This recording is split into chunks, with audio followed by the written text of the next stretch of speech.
Do not take the bait on this, Republicans. Do not. Let other people fight it out, like me. This attempt to, well, it's, the MAGA Republicans. They want to, the squad really hurt the left. Really hurt them. And now what they want to do is they want to try to create a squad, or what they think is the equivalent of that, within the Republican Party.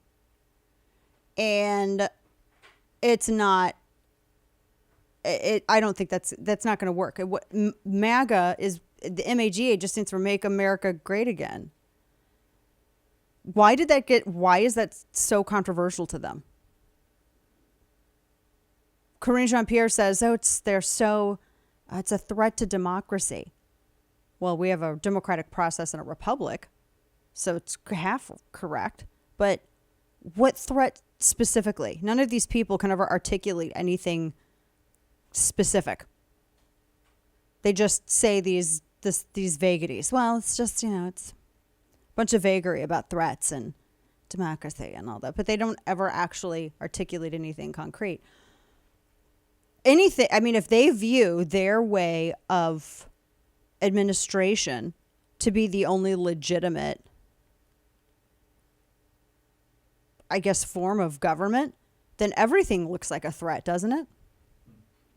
But that's where they're coming from.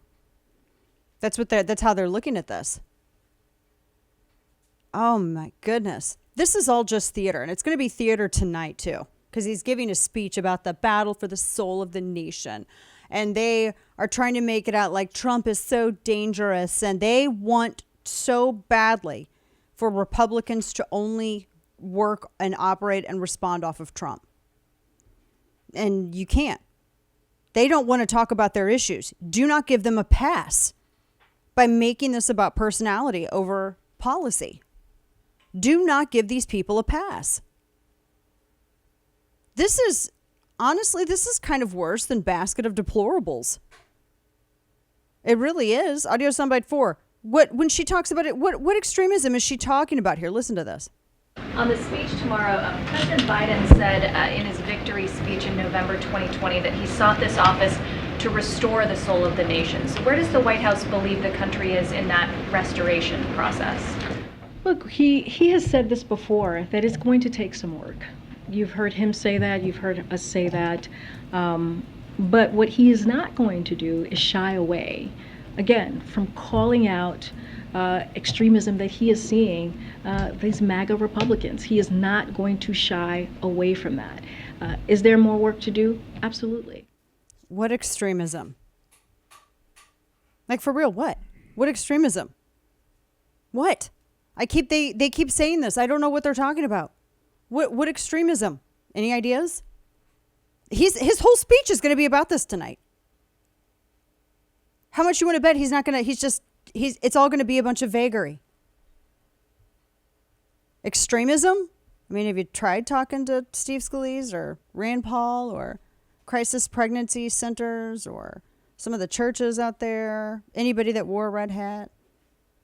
Right? I mean, there was an actress whose mom had a 60th birthday party, and some of the people in the photos had a red hat that said "Make 60 Great Again," but it was too close to a MAGA hat. So they were trying to get her fired, and the rage mob was getting going.